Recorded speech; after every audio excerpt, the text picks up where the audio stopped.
اپنے مسائل کو حل کرنے کے لیے سبسکرائب کریں آپ کے مسائل کا حل۔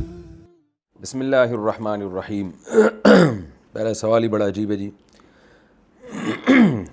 بیوی پہ شک کرنا۔ انڈیا سے کسی صاحب نے پوچھا ہے، شادی کے بعد 2 سال تک میری اولاد نہیں ہوئی، پھر جب میں سعودی عرب چلا گیا تو 2 مہینے بعد بیوی نے بتایا کہ وہ حاملہ ہے۔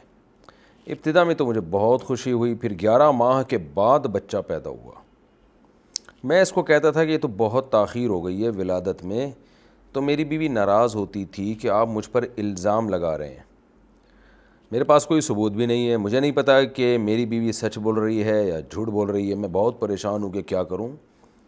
آپ کو پریشان ہونے کی بالکل بھی اجازت نہیں ہے، یہ بچہ آپ کا ہے اور شریعت میں اس طرح کی اجازت نہیں ہے کہ آپ اپنی بیوی پہ شک کریں کہ 11 مہینے بعد پیدا ہو رہا ہے۔ 2 سال تک کے بھی حمل ماں کے پیٹ میں رہ سکتا ہے، 2 سال بعد بھی بچہ پیدا ہو سکتا ہے۔ یہ تو آج کل ڈاکٹروں نے کہا ہوا ہوتا ہے فوراً جو ہے بس اتنا ٹائم ہم نے دے دیا تو اب یہ لازمی مارکیٹ میں آنا چاہیے، ورنہ ایسے بہت واقعات ہیں۔ بچہ 1.5 سال بعد پیدا ہوا، 2 سال بعد پیدا ہوا۔ امام ضحاک پیدا ہوئے تو کہتے ہیں کہ وہ اتنا لمبا حمل تھا کہ وہ 2 سال میں پیدا ہوئے، کہتے ہیں وہ۔ تو ایسے بہت سارے واقعات ہیں کہ بچہ ماں کے پیٹ میں 2 سال تک رہا ہے۔ اور ویسے بھی میاں بیوی میں جب بھی اولاد ہوگی نا، شادی کے 6 مہینے بعد اگر اولاد ہو رہی ہے، کم سے کم 6 مہینے شادی کے بعد، تو شریعت میں حکم ہے، نبی صلی اللہ علیہ وسلم کی صحیح حدیث ہے بخاری مسلم کی، الولد للفراش، جس کی بیوی کے ہاں بچہ پیدا ہوگا تو وہ بچہ شوہر ہی کا ہوگا۔ تو جب تک آپ کے پاس اتنا ٹھوس ثبوت نہ ہو کہ 4 گواہ نہ ہوں جنہوں نے زنا کرتے ہوئے دیکھا ہے آپ کی بیوی کو، تو اس وقت تک آپ بیوی پہ الزام نہیں لگا سکتے۔ اور اگر 4 گواہ نہیں ہیں تو پھر لعان ہے۔ لعان کا مطلب جو 5 قسمیں اٹھائی جائیں گی، آپ بھی آپ کی بیوی بھی، جو شرعی عدالت میں، تو اتنا آسان نہیں رکھا گیا ہے اس کو۔ تو اس لیے یہ شیطان کی طرف سے وسوسے ہیں جو آپ کے دل میں آ رہے ہیں، آپ خام خواہ ایک عورت پہ شک کر رہے ہیں، تو یہ جائز نہیں ہے۔ یہ بچہ 100% آپ ہی کا ہے، آپ کو ماننا پڑے گا۔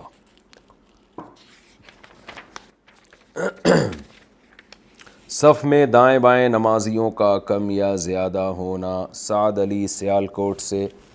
میں امام مسجد ہوں، پوچھنا یہ ہے کہ کیا باجماعت نماز میں امام کے پیچھے دائیں بائیں نمازیوں کا برابر ہونا ضروری ہے؟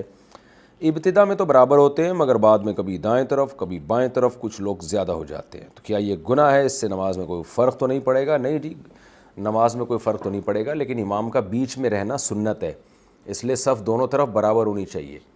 ہاں یہ ضرور ہے کہ جب دونوں طرف سب برابر ہو تو جو نیا مقتدی آئے تو وہ کہاں کھڑا ہو، تو اس کے بارے میں صحیح حدیث ہے کہ جو میامن صفوف ہیں، صف کا جو دائیں طرف کا حصہ ہے، اس پر اللہ کی رحمت زیادہ ہوتی ہے۔